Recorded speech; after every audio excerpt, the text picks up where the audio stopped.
Hello and welcome to another amazing part of What If Ainz Was Sent to a Different World? Drosrelex wrote this amazing story. Please support them. Don't forget to like, sub, and leave a comment. Now let's dive in. Chapter 7. A Joy Not Meant to Stay. There was a sound.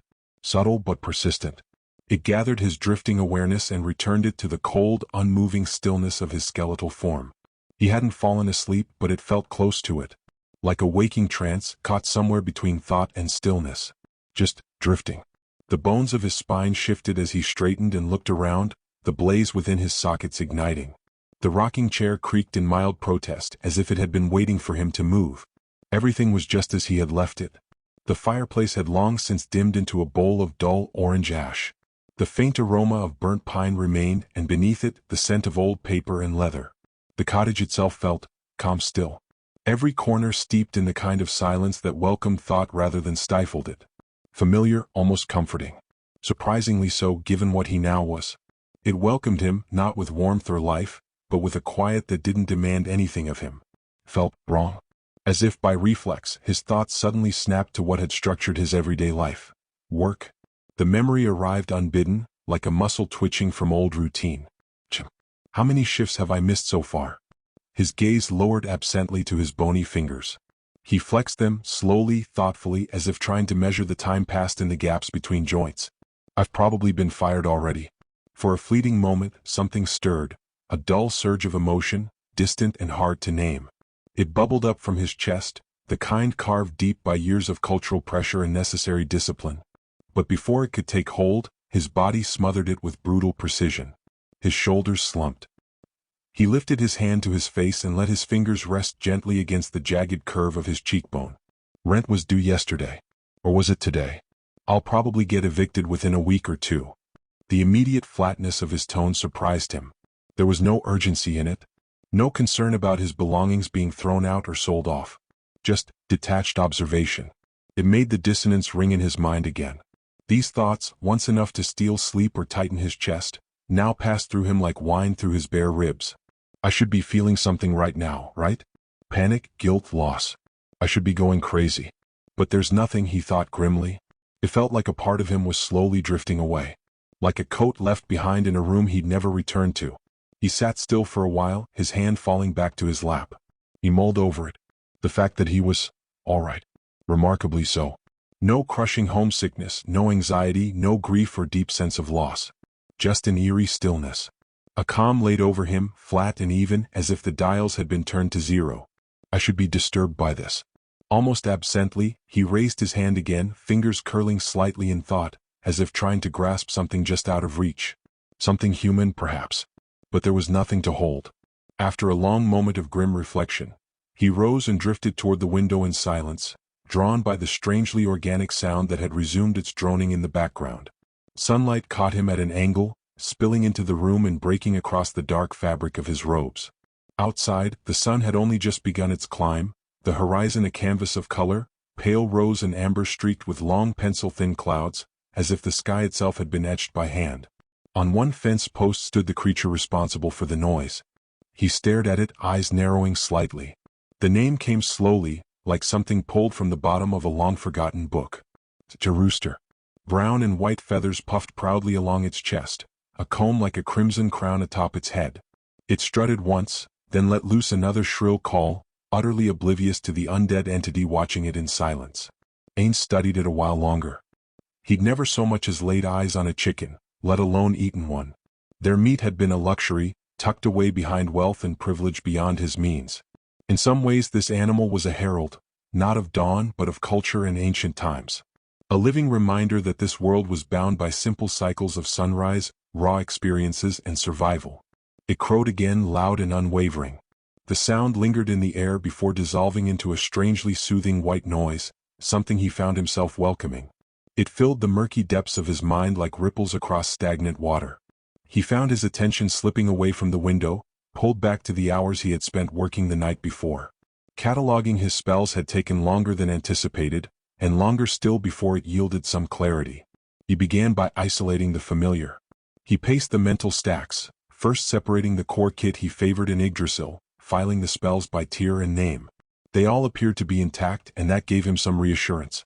With the staples filed, he then focused on organizing what remained. And the deeper he went, the spell list began to feel strange. A few stood out immediately, utterly foreign, their names unlike anything he had ever seen before. Useful in some unique scenarios, perhaps, but deeply out of place. Borderline wasteful and mundane. They felt alien, as though smuggled in from another system entirely. Either I missed an update's worth of wacky utility spells from the devs, or these didn't come from Yggdrasil at all, he noted silently, narrowing his gaze. That raised even more questions.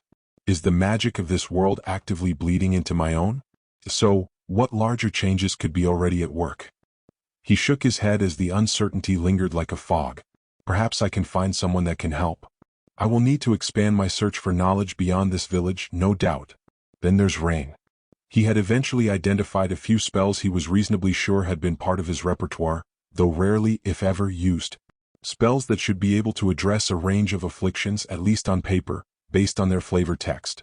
In Yggdrasil, their utility had been almost negligible, being more akin to starter spells, wholly outclassed and overshadowed by the surgical mastery of Tabula Yameko, and the others before being rendered irrelevant in solo playing. But here in this strange land, their value had grown. Even basic scraps seemed to echo with hidden potential, much like the minor healing potion that defied its rank the night before. If these spells proved effective in this world, the implications would be far-reaching. However, the unknown lingered. The curse that devoured the boy was unlike the others described in the tome. It wasn't just rooted in the body or mind, but something deeper, the soul. I don't know how these spells will interact with him, he thought, eyes narrowing slightly. Would they be able to lift such a complicated curse? Or would they fail to even recognize it? His gaze lowered.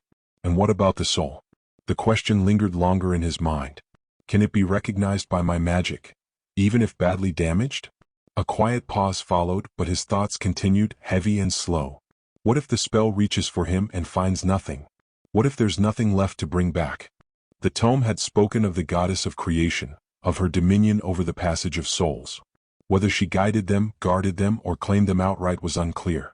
One way or another, the curse was entangled with her influence, woven into the process of dying itself, or perhaps what came after. Would she allow my intervention? The thought surfaced again, quiet but insistent. This might be sacrilege. A violation not only of magical law but of something older. Something sacred. Against life, fate, and the order of this world itself. He lingered on the thought, unmoving. There's a line here. And if I cross it, would the world itself push back? Would the goddess strike me down? Prove it. Tear the veil and reach beyond. The defiant words emerged suddenly, sliding into place like a lock being turned. They didn't interrupt his thoughts, they preceded them as if they had always been waiting beneath the surface. She has no claim over you, the voice coiled around his doubt. You are not her subject, you are beyond her reach. Beyond judgment. What can a god do to death itself? The thought slithered through his mind, dark and velvety. Reach in and pull his soul back. Let her weep and rage when you succeed. Let her see her laws shattered by your will. It continued, insistent and unrelenting. It moved without his permission, slipping past his defenses like water through cracked stone. Defy the goddess. Defy fate. Strip her of her sacred authority and let this world see who truly commands life and death. The tone wasn't angry, it was final. A verdict passed down like law. And then the whispers came faster, closer. They filled the gaps between his thoughts, colonized his silence, moved too quickly to second guess. This is not about saving the boy. It is about proving that death itself can be unmade. Not through meaningless prayer, but through absolute power. This isn't about compassion. It's about leverage. Every life you touch, every soul you spare, is a thread, and threads make rope. Rope makes chains. Gratitude is a leash. The pressure escalated, becoming a voice without breath, a storm of declarations, cruel and confident. You will weave their thanks into threads, wrap them around their limbs, and guide their steps as if they were your creations. They will be yours, living or dead. Bound not by choice but by inevitability. Their breath will be borrowed. Their souls your domain. Their defiance will be buried in shallow graves. Your name will be etched into history, sung in mourning. You will not ask for loyalty. You will harvest it. Your will is undying.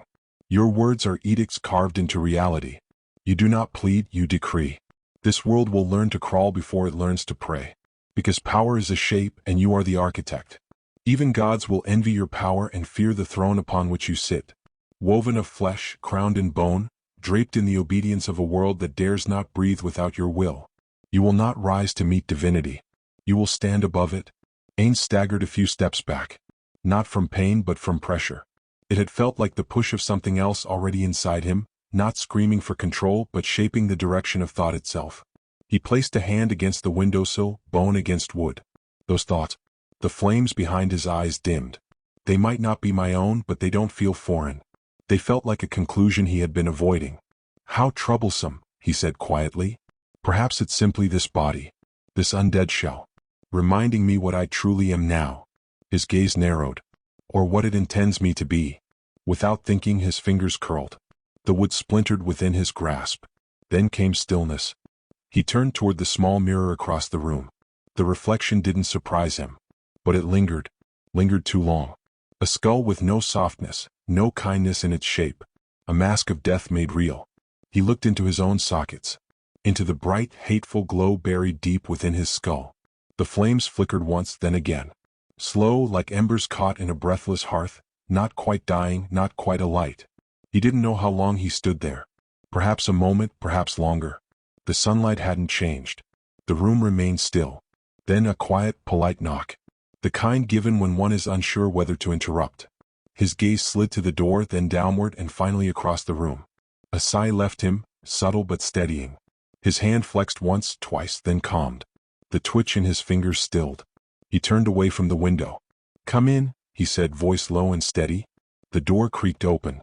Wenzel stood at the steps with a faint bow and a weathered smirk tugging beneath his mustache. His straw hat was tilted back slightly, catching the soft dawn light as it poured into the cabin. "Morning to you, Mr. Gown," he said, voice dry and familiar like sun-warmed bark. "How was your evening?" As Wenzel walked past the threshold, he slowed. His footfalls softened, shoulders tensing into caution. Something in the air was colder than it should have been. Not the kind that clung to skin, but the kind that settled in the ribs and spine and gave you uncontrollable goosebumps. Ains stood motionless across from him. His form was upright, impeccable, but wrong. Too still. His posture felt posed, his presence darker and heavier than the day before. "Good morning, Wenzel." It was. Ains paused. His gaze lingered, steady but unreadable. "Not what I expected." Another pause. You could say it was informative. The words weren't evasive, but they felt deliberate. As if each syllable had to pass through frost before being uttered. Wenzel nodded slowly, stepping further in.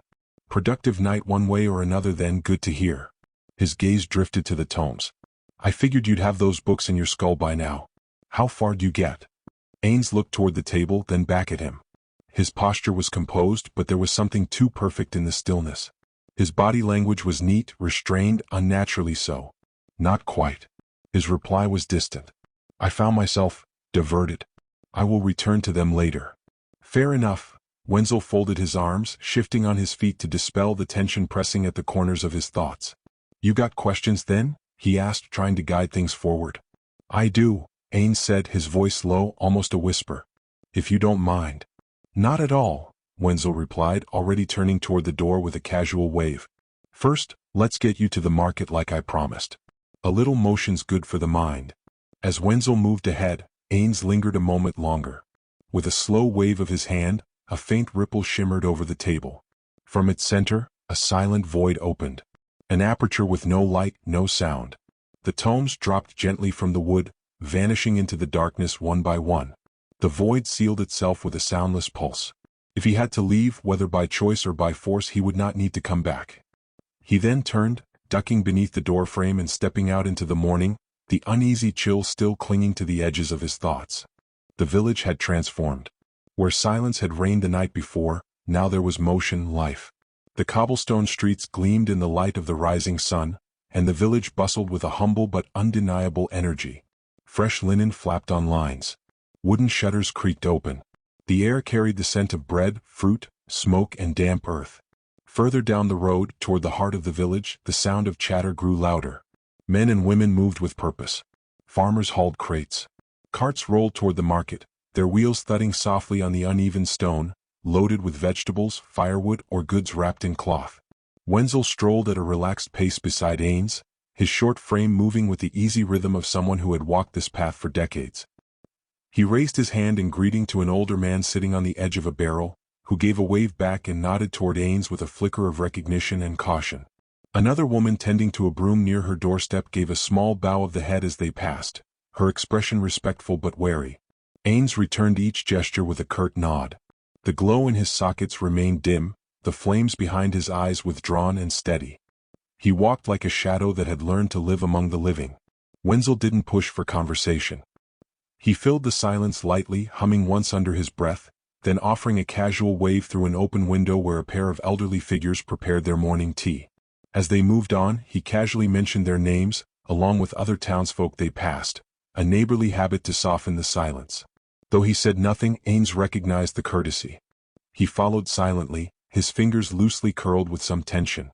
The whispers that had clawed their way into his mind still lingered in his thoughts like oil upon water, heavy and coating everything. His awareness drifted somewhere between this world and the echo of that intrusion. And Wenzel, perceptive in his own way, let the silence remain. Not the kind born of awkwardness, but the kind born of understanding.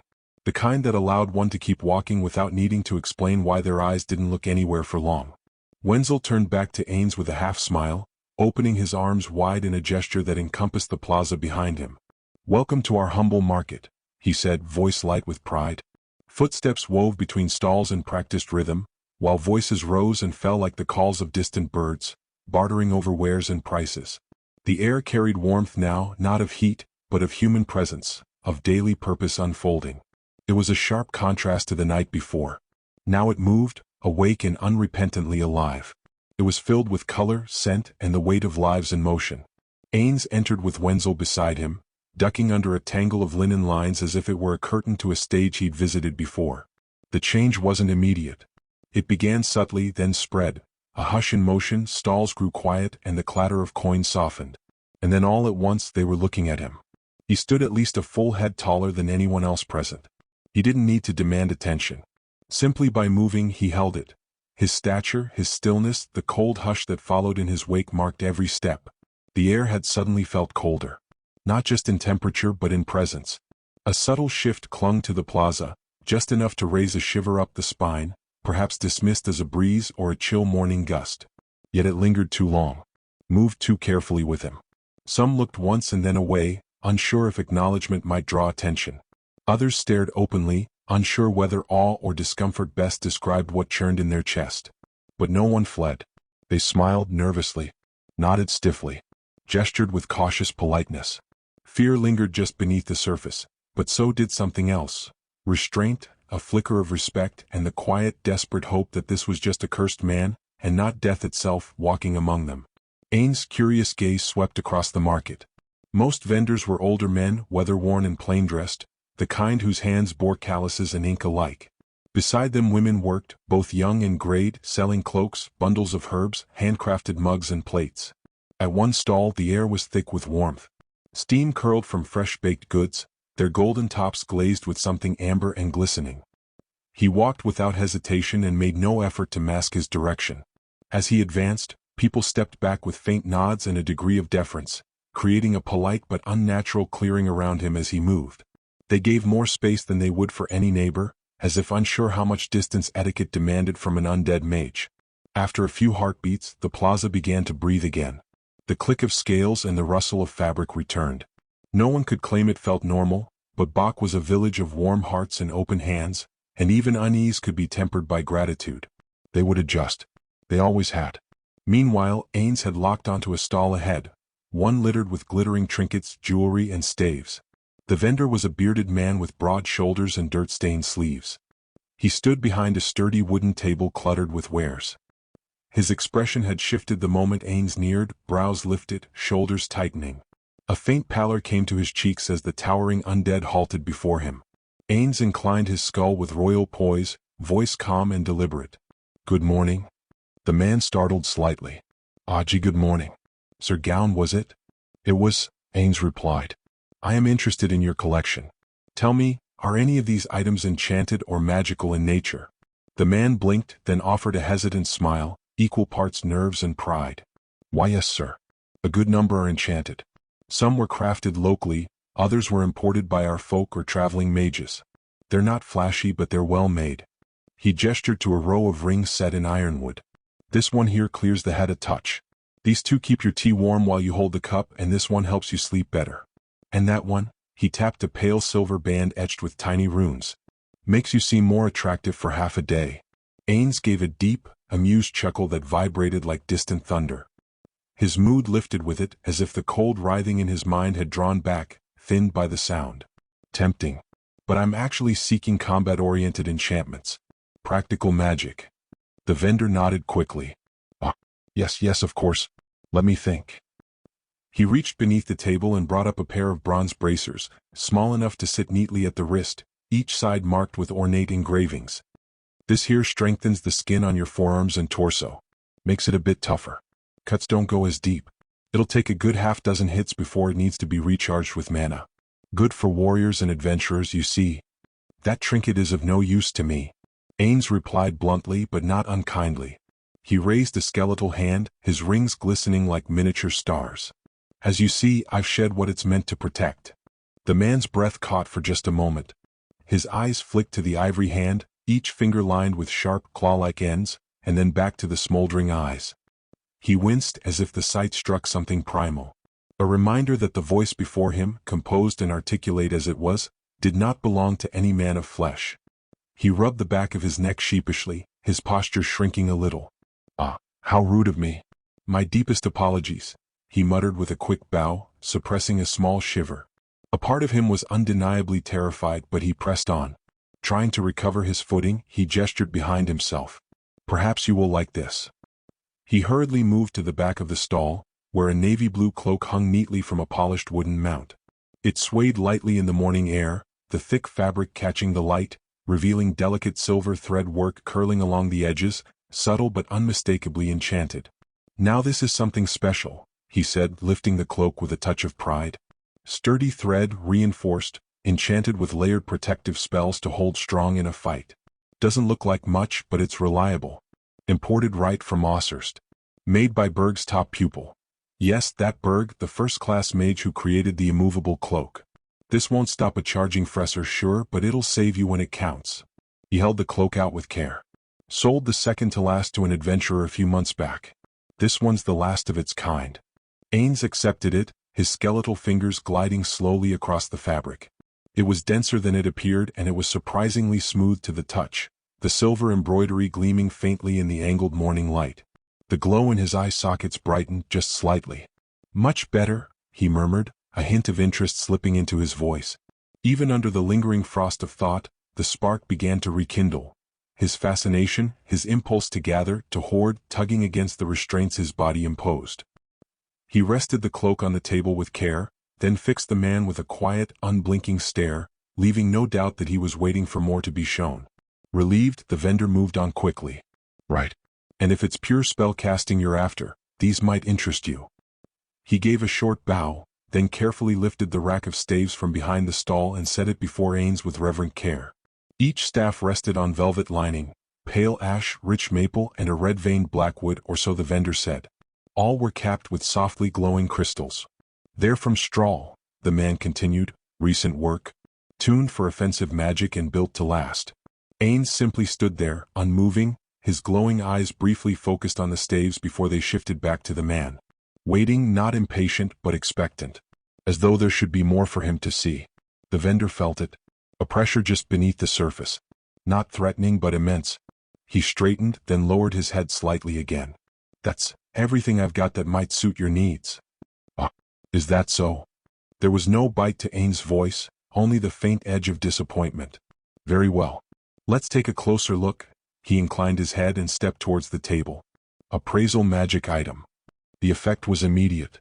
His eyes began to glow green, bright and clear as jade fire. The spell slipped into place with no fanfare, just a gentle shift in awareness. The magic filtered through him like a lens adjusting to a new light. One by one he picked up each item, sifting through the wares with a low, contemplative hum. An absent sound, steady and quiet. His hand hovered, moved, touched. This wasn't just a transaction. It was study and appreciation. He tapped the first staff with a bony knuckle. The lacquered wood responded with a clean, high note, almost delicate. He rotated it slowly, feeling the resistance of smooth polish under bone. The spiral pattern curled just beneath the surface, not merely decorative but expressive, like the carver's rhythm had lingered in the grain. The second was plainer, unpolished, carved with uneven lines.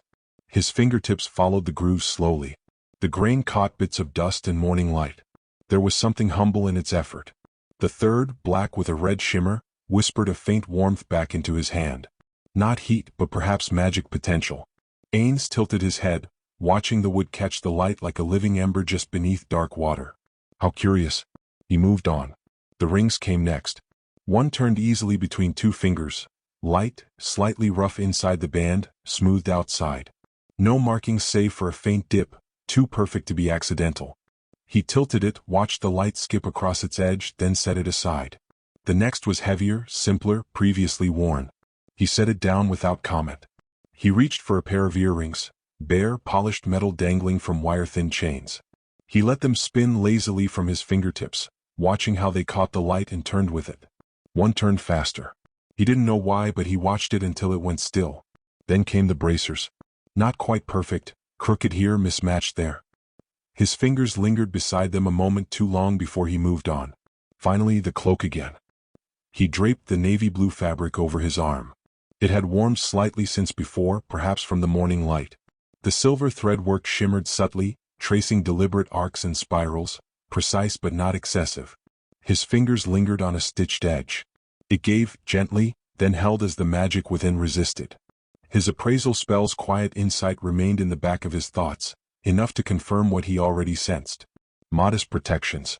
Nothing like Yggdrasil enchantments. Still thoughtful, durable for most people. He held the cloak for another silent moment. Then, slowly, he brought it up toward the hollow where his nose once was. He inhaled, more out of habit than necessity, and was surprised to catch something faint. It smelled of grass fields or perhaps flowers. There was an undertone of fresh, high-quality cloth, yet it was intertwined with something strangely pleasant and earthy. He held the sensation there for a moment longer, as if trying to place it. Then he folded the cloak again carefully, and laid it back on the table with deliberate precision. Finally, he stepped back, arms crossed in measured judgment as he surveyed the table. The thoughtful hum resumed, softer now, content. Anything with a hint of magic was set aside. Even the crude charms, barely worth a glance. Somewhere between the second and third trinket, his restraint began to slip. The collector's spirit stirred, and in the end it had won. Not from greed alone, but from something closer to ache. These were not simply acquisitions. They marked his arrival and the quiet, unassuming town that now held his shadow. They marked a new beginning. A void opened before him. The air trembled, folding inward as a silent distortion tore itself open in front of the table, a dark oval radiating quiet, unnatural power. The vendor's face drained of color. Ains reached into the darkness and retrieved a worn leather pouch. It was one of several gifts left behind by the bandits he had disposed of. He loosened the cord and plucked 10 gold coins. For a moment he studied them in silence, weighing not their heft but their value. I still don't know what counts as generous here, or foolish. He had no true grasp of this village's economy, nor any reliable sense of how coin translated to value across the wider world. But I need to start somewhere. If he overpaid, so be it. Better to err on the side of caution than risk seeming stingy. If anything, overpaying might work in my favor. Let them assume he was a wealthy mage, someone of status, generosity, perhaps even quiet prestige.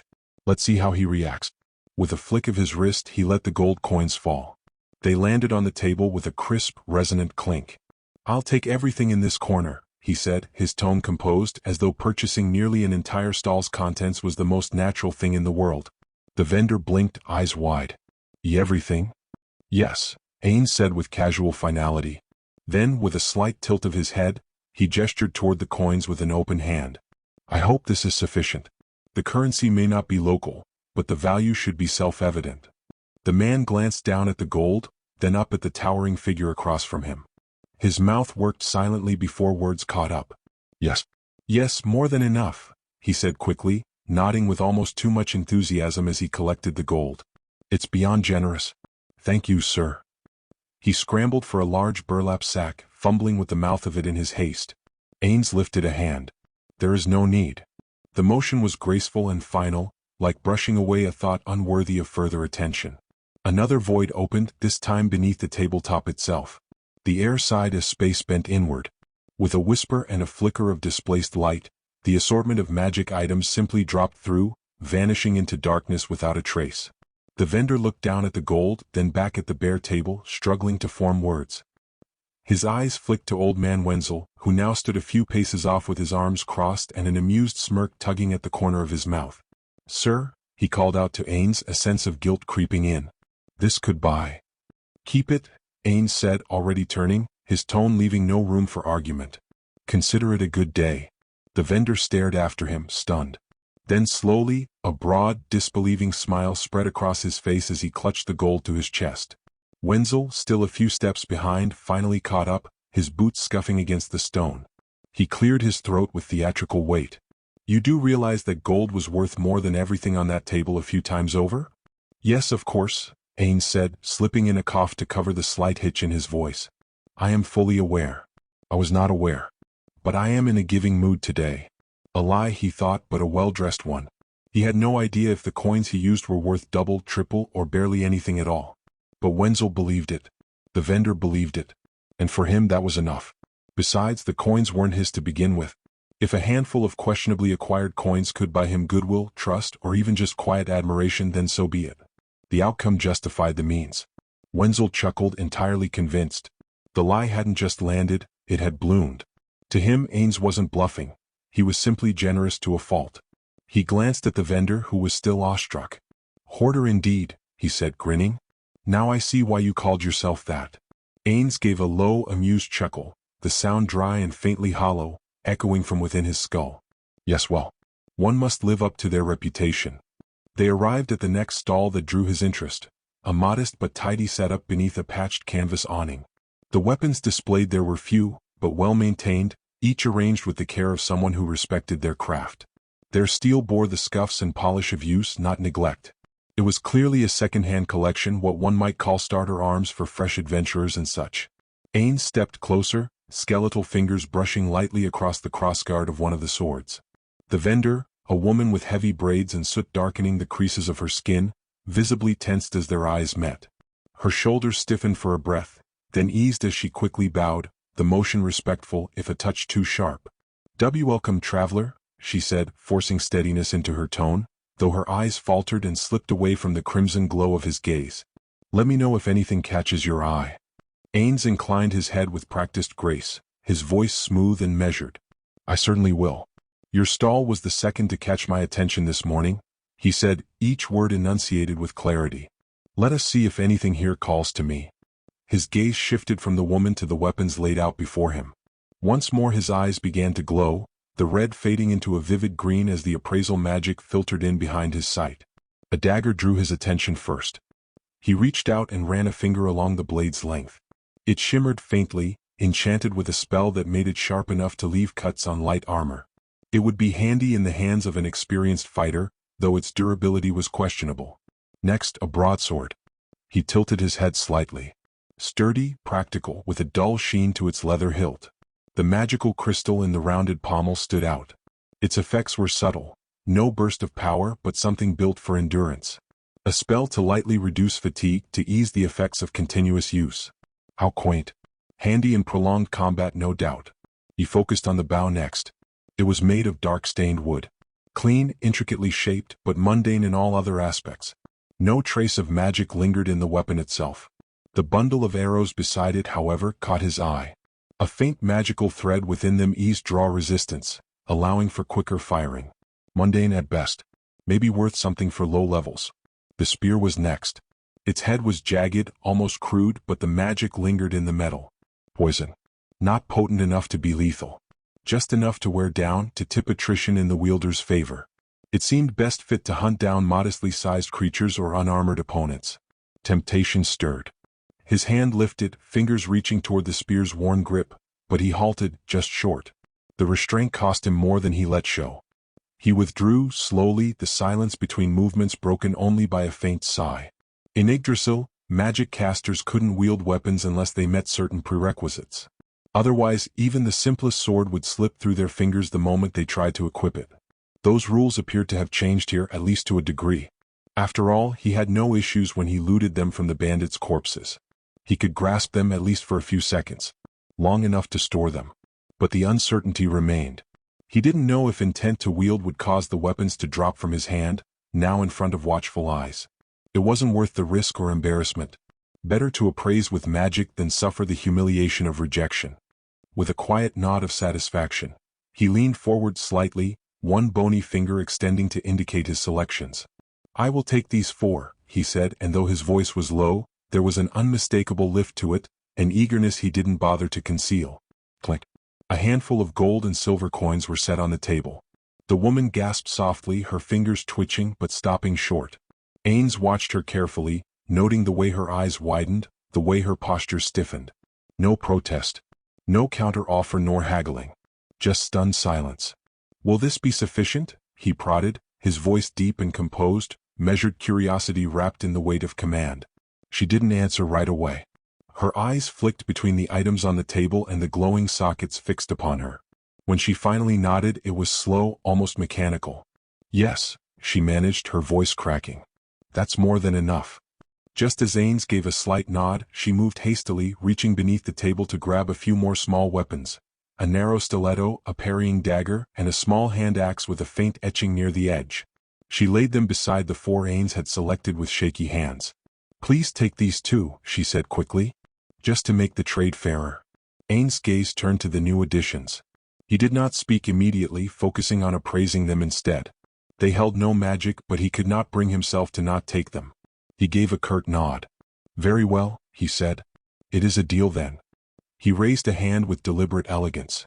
Space warped beside the table, folding inward on itself until a void tore gently into existence, dark and utterly silent. The woman froze the instant it opened. Her breath caught, her muscles clenching with a rigid stillness, like prey watching the air shift before a predator strikes. One by one the weapons dropped and vanished into the abyss. There was no wind, no pull, only the sickening absence of presence. The silence around it felt wrong, as if the world itself had recoiled, refusing to acknowledge what was happening. Once the last blade slipped away, the void closed with a smooth, soundless pulse. Ains lowered his arm. "You have my gratitude," he said, his tone smooth as velvet. "Your wares were worth the visit." Then, with the finality of a monarch departing court, he turned and moved on, robes trailing like shadow and silence behind him. Wenzel chuckled breathlessly as he caught up to Ains, leaning slightly toward the undead with a lopsided grin as they marched onward. "You know, I feel like walking around you raises the village's entire economy." Ains tilted his skull in the bearish shrug, his eye flame steady. "A trifle to me," he replied. "But if it makes their day easier, I consider it a worthwhile expense." Wenzel barked a quiet laugh. "Day? You've made their month and then some." Ains gave a low, thoughtful hum. "Is that so? That is wonderful, then." He turned his gaze toward the next row of stalls. The mask of civility held, but a flicker of delight stirred beneath it. Curiosity was a long road, and he had enough coin to walk it. With the magical wares secured within his inventory, Ains continued his circuit through the plaza, not from necessity but completion. His collector's spirit, stirred by all manner of unique finds, now lay mildly appeased. Not subdued or truly satisfied, but it was a start. He no longer hunted just for magic, rarities, or power. He also sought context, culture, meaning, anything that could shape what came next. Taking his time, he moved from stall to stall, the slow sweep of his gaze absorbing every detail. Painted pottery gleamed beneath a set of badly patched cloth awnings. Scattered along the outskirts of the stall, carved wooden figures stood in uneven rows. Animals, saints, warriors, all rendered with simple tools and quiet pride. Among them there was an addition that stood out. A cloaked, skeletal figure, hastily shaped and painted, but unmistakable to him. The resemblance was impossible to ignore. The vendor, an older man with a warm smile and weathered hands, noticed his gaze. His deeply tanned skin was mottled with age spots, and the crown of his head had thinned nearly bare. Ink stains of various colors marked his fingers and wrists, traces of long days spent crafting. "Thank you, great mage," he said, quiet and reverent, as if unsure whether he was speaking to a man or something more. "For what you did. You saved my brother." Ains gave a slow nod, unsure what to say in response. The man lifted the small figure from its place and handed it to him without hesitation. He held it for a moment, studying the rough lines, the earnest detail. It wasn't mocking. It was reverent, even grateful in its own clumsy way. The sight stirred something in him. A strange, quiet sensation he couldn't immediately name. Not quite pride. Not discomfort either. Perhaps just a sense of being seen. It made him feel, in some odd way, welcome. Idolized. He hadn't thought of the word. It surfaced on its own, planted, whispered from something deeper. Images followed close behind. Statues, worship, submission. They moved through his mind like a creeping frost, slow and hungry. He could feel them at the edges of his will, tugging, curling inward like roots in soft earth. He expelled them with effort, a sharp mental wrench of resistance and irritation. Giving the wooden figure one last look, then stored it away with care. A shallow bow followed, measured and respectful, and he moved on without a word, each step composed but distant. Further along the market row, a collection of masks caught his gaze. Hung from thin ropes or propped carefully against cloth, each mask bore its own emotion carved into wood, grimacing teeth, furrowed brows, beastly snarls, or wide-eyed wonder. Some had been lacquered and polished, others left raw or darkened with oil, the colors seeping into the grain like old stains. Ains leaned in slightly. 2 masks among the lot halted his gaze. One bore horn-like ears, with a long face and a carved expression caught between fury and mischief, painted in faded reds and golds. The second had an even more intense glare, its forehead drawn into sharp creases akin to a scowl. A fracture split the temple, and the red and black paint had begun to curl and flake, like scorched skin shedding from bone. In some way they reminded him of the mask of envy. His eyes lingered. "Guardians of Bach," the artisan said, noticing his gaze. The scrawny man stepped around the stall, wiping his hands on his apron as he spoke. He appeared rather comfortable around Ains. "We carve him to look as fierce as the legends. They scare off sickness, bad spirits, that sort of thing." He picked one up gently, tapping the side near its temple. "Folks place them in the fields during planting season. They keep the crops safe, keep rot and from taking root." Then with a half-smile he added, "Nowadays we mostly hang him by the fireplace. Keep the worst kinds of luck and misfortune from getting too comfortable." Ains rewarded the insight with a few copper coins, dropped deliberately into the man's hand. They weren't the most symmetrical or elaborate masks, but something about them called to him. "I'll take these too," he said quietly. The vendor nodded quickly and Ains handed over 5 silver coins. They were simple things but they felt appropriate. Like relics from a time when people still bartered with fear and reverence. Considering they were part of the local folk tales, he felt like they would be a suitable choice if he chose to disguise his appearance. The artisan seemed pleased with the exchange and did not ask for more coins. Ains tucked the masks away into his inventory, said his thanks and moved on. The scent reached him before the next stall came into view. Yeast, sugar, and something warm and spiced.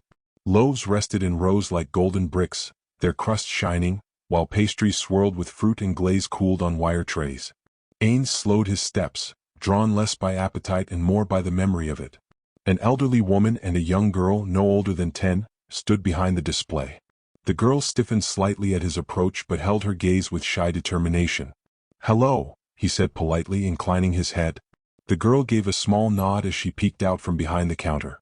Beside her, the elderly woman smiled in return, her eyes crinkling at the corners with the ease of someone who had seen many winters and was no longer frightened by strange faces. Ains' gaze drifted over the goods. He reached for a warm loaf, then a cluster of sweet buns dusted with powdered sugar. The smell was quite pleasant, and unlike anything he could recall in Japan. He selected a few more items with care, more out of curiosity than hunger. He then stood in silence as if the world around him had paused to observe. One by one, he raised the baked goods to the hollow where his nose should have been. There was no flesh, no lungs, no breath to draw in scent, yet somehow he could still smell them, overwhelmingly so. Warm sugar, fruits, toasted crust, the memory of sweetness. There was something grounding about holding food again. He had no need for it, but still, there was a quiet satisfaction in the mere act. In smelling it. In pretending for a moment that he might eat like he once did. He paid them well, too well, judging by the girl's widened eyes. They watched in awe as the goods disappeared into his inventory. The moment passed and he moved on, the scent lingering faintly in his robes. Next, he picked up a lantern shaped like a curled leaf and tilted it in the sunlight, observing the play of colored glass along its rim. A woven bracelet caught his attention next, not because it bore magic, but because it bore symbols unfamiliar to him. Tiny etched lines. A repeating spiral. He made a mental note and purchased one for further inspection. He soon wandered to a table displaying hand-sewn items, their edges embroidered with simple but reverent designs. They were icons of who he assumed to be the goddess of creation, set in soft earth tones and muted gold. Each image depicted her in some form of prayer, head bowed, hands folded, eyes gently closed. The postures shifted slightly between pieces, but the theme remained constant: devotion, stillness, serenity. An elderly woman sat behind the display. Her hands paused mid-stitch as she looked up at him. One eye was clouded and gone, the other sharp with age and weariness. Her hair hung long and gray, falling like draped silk past her shoulders. Though her expression remained polite, tension coiled in her shoulders and in the frail way she gripped the needle, too tightly as if it might anchor her. She spoke carefully of blessings of warmth through winter, of safe childbirth, of strong harvest roots, of health and healing. Some items carried old prayers or scripture stitched into the borders. Her voice was soft, rehearsed, as though reciting a familiar script to steady her nerves. Ains regarded the art of the goddess for a moment. Interestingly, he thought, her ears are pointed and elongated. Elf-like. What implications this bore he did not yet know. He pressed 2 copper coins gently into the woman's table. She gave a small nod, grateful but cautious, then looked back to her work. He moved on without a word, the silent rhythm of the cloth and its stitched prayers lingering faintly behind him. What festivals do you hold? Are shrine offerings made with coin or food? Do mages frequently visit your town? Ains continued his rounds, asking questions that, to most, would seem like the idle curiosity of a traveler from distant lands. His tone was soft, words carefully chosen, never demanding, never forceful. Villagers answered with varying degrees of warmth, some with open smiles, others with polite, measured words. He listened silently, offering nods and the occasional coin in return. As he circled toward the edge of the marketplace, his questions shifted. Just slightly. His tone grew quieter, more deliberate. A subtle edge crept in, an awareness behind the words. Does your goddess answer your prayers? Has anyone recently claimed to see the goddess, in person? Are there any priests or priestesses that frequent the village? Is the use of holy magic widespread? The responses were slower this time. His questions were met with shrugs, uncertain glances, and awkward silences. But gradually they opened up, eased by his persistent tone, his calm insistence, and perhaps more convincingly by the quiet weight of coin placed into waiting palms. The truth was that a few coins, freely given, turned wary glances into willing cooperation. And hunger softened suspicion faster than charm ever could. By the time he reached the final stall, the coin pouch he had taken from the bandits felt noticeably lighter. The gold was gone. 1 silver coin remained. A few coppers clinked faintly at the bottom. But he was not worried. Not in the slightest. The bandits had carried enough trinkets to keep him supplied for some time. When the time came, he would replenish his funds. Be it through bartering, magic, or less savory methods. Human vermin were seemingly plentiful. Their removal would be no loss to the world. Only a minor correction, long overdue. A quiet service rendered to civilization, and a profitable one at that. Wenzel had drifted off midway through Ain's slow circuit of the market, pulled into familiar chatter with vendors and passing townsfolk. By the time Ains completed his final stop, the old man returned at his side, all smiles and casual nods as if he'd never left. Without needing a word, he gave a small gesture and turned, leading Ains to their final destination, the smithy. The forge was alive in its own way, hot, rhythmic, and glowing like a heart of flame. Smoke curled from the chimney, rising in pale ribbons into the blue morning sky. The hiss of steam, the hammer's rhythm, and the crackle of fire blended into a rough, primal kind of music. Ains approached slowly, his gaze drifting across the blackened stones and the forge. Embers danced like fireflies in the air. The faint scent of burning coal, scorched metal, and old ash drifted outward from the open archway. He came to a stop, struck by the uncanny feeling that he had just walked into a carefully choreographed in-game cutscene. Then he saw the blacksmith. The man was smaller than Wenzel. Much smaller, in fact. But the way he stood, stout, broad-shouldered, with arms like tree trunks wrapped in soot-streaked leather, made him look larger than life. Hold on. Ain's gaze narrowed slightly.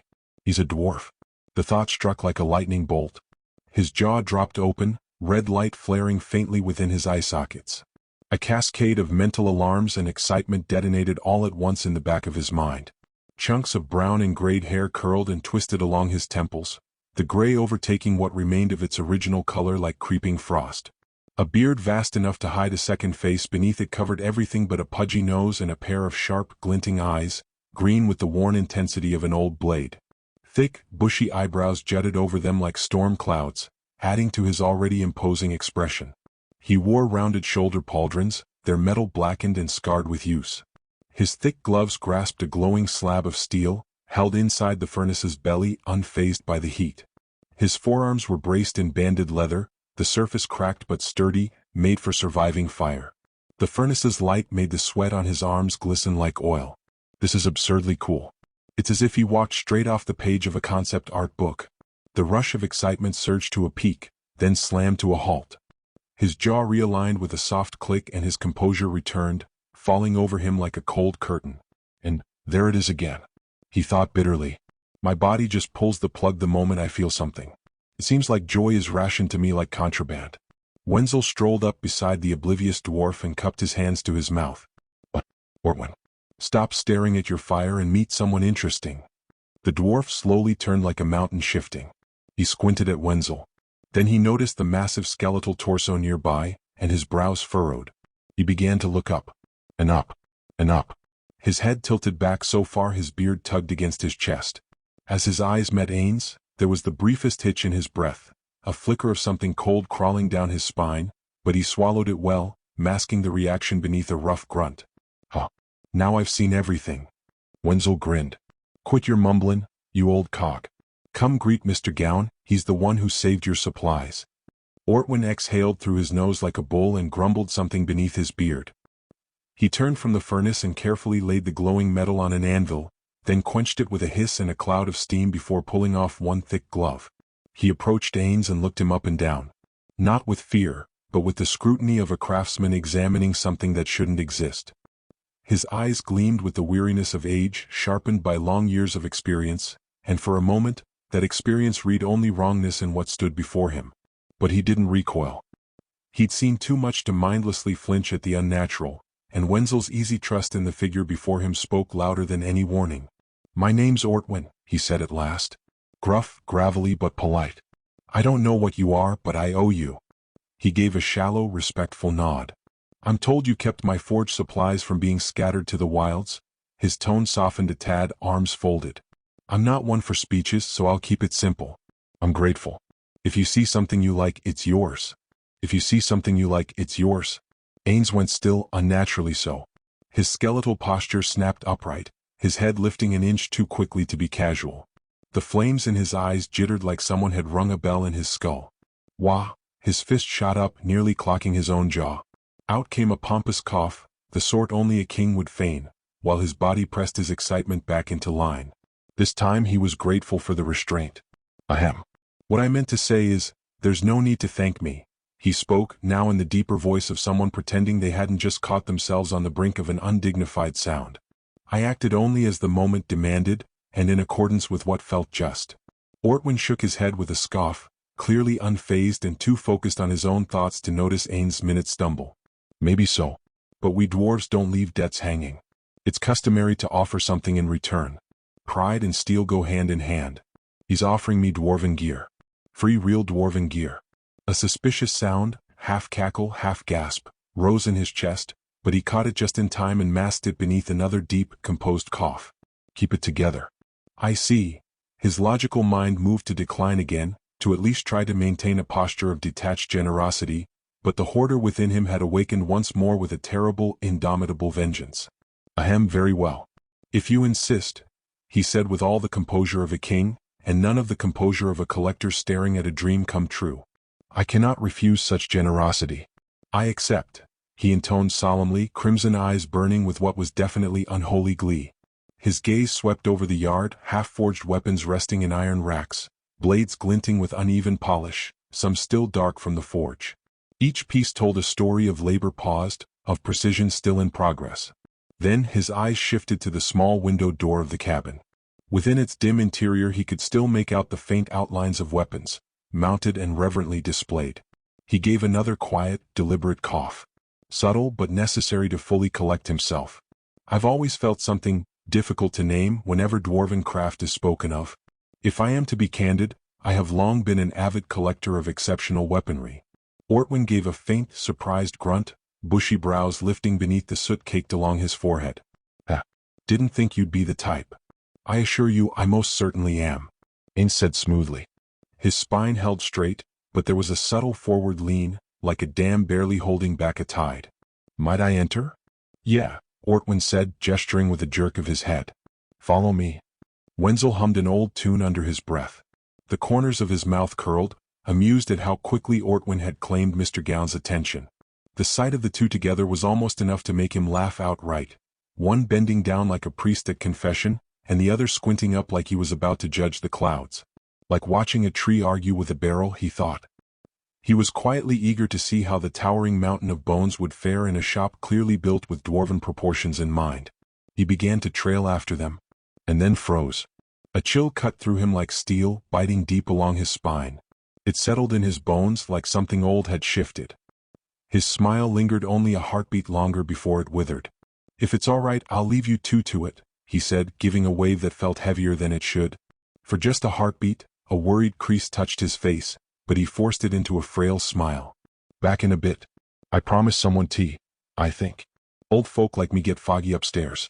I'd rather look foolish than rude." He forced out a laugh, thin and unsteady, while rubbing the back of his head in a show of casualness that didn't quite land. The skeletal mage's focus snapped to Wenzel, the crimson fire in his sockets locking onto him with unnerving intensity. Then came a subtle tilt of the skull, like the turning of some inner mechanism working through countless calculations. "He's reading me like a ledger," he thought. "It's like he already knows something's wrong." Folks already swore that he could see clean through a man's mind, right down to the truth in their bones. Wenzel had laughed at such talk just yesterday, but now, with that burning glow fixed on him, he wasn't so sure anymore. Whether he truly knew or not, the undead mage merely gave a slight shrug and nod. Perhaps he was humoring him, letting him slip away with his flimsy excuse, too polite or too patient to call him on it. "Very well," he said kindly enough, watching Wenzel for a moment before turning to follow Ortwin into the shop. "Goddess, please let me be wrong." He stepped into the street, his forced brightness collapsing the instant he was out of sight. His eyes hardened, leaving only furrows and lines carved deep by worry. This was not the primal ancient cold that clung to Mr. Gown like the echo of a forgotten god. This was the chill of recognition, from memories, from stories once whispered through clenched jaws by those who had survived. It was the kind of cold etched into the marrow of a child long ago, now awakened like a warning, of something that had once broken the world trying to stir again. He walked quickly, faster than his legs liked. His old limp showed as his pace quickened. "Please let this be nothing. Let it be my nerves rattled after this mess." He passed the bustling market without a word. Stalls shouted their wares, clatter filled the square, but his eyes never strayed from his destination. He followed the path past the last houses, where gardens faded into pasture, pasture into slatted fences, and fences into open fields. Fruit trees leaned close as he reached the dirt road that circled the village's edge, curving into the still hush of the forest beyond. The walk felt endless. Each step seemed to weigh more than the last, as if the path itself wanted him to turn back. The sunlight dimmed, not by cloud or shadow, but by something harder to name. Even the breeze quieted, and the cheerful calls of birds began to dull, as though the forest were holding its breath. The air thickened. He passed the old boundary marker, a worn, crooked slab of stone flanked by offerings long since rotted away. Wilted thistle crowns. Empty cups. Faded strips of cloth, their prayers long bled into the wind. It was not meant to guard, only to warn. Villagers long gone had placed it generations ago, a token line meant to keep their minds at ease. At last the trees thinned and the clearing awaited. The cold in his spine no longer felt like just a memory. The hill rose before him, broad and rounded, an island of earth set apart from the forest's edge. He climbed slowly, boots dragging through tall grass heavy with seed, until he stood a dozen paces from the crest. It was larger than most hills around Bach, sprawling wide as if grown deliberately. The outer edges were cluttered with shrubs and small bushes, tangles of bramble and thorn, and the occasional bent tree that had taken root on the slope. The brush and grass stopped a decent distance short of the crest, leaving a stark, circular margin of bare earth. No root dared to creep closer, as though nature itself recoiled from what lay at the center. And there it was. The figure knelt, enormous and still, its gray form jutting from the soil like some monument to forgotten ruin. Against the sky and the sweep of green earth, it looked wrong, as though the hill had been raised only to cage it.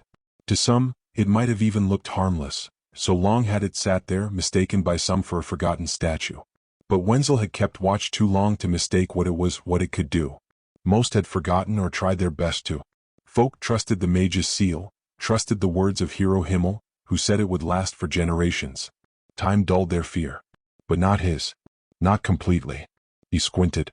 Cracks had begun to web across the figure's surface, hair-thin but visible even from this distance. Bits of gray dust lay scattered in the grass. As he watched, another brittle sound reached his ears.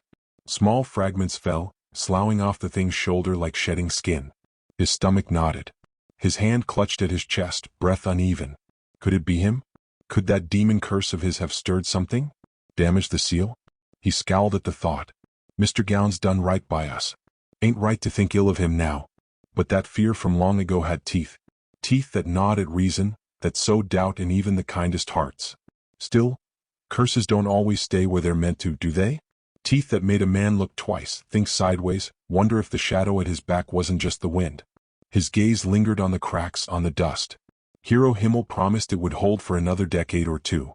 He swore she would return before the seal failed. That there would be ample time. It didn't look that way anymore.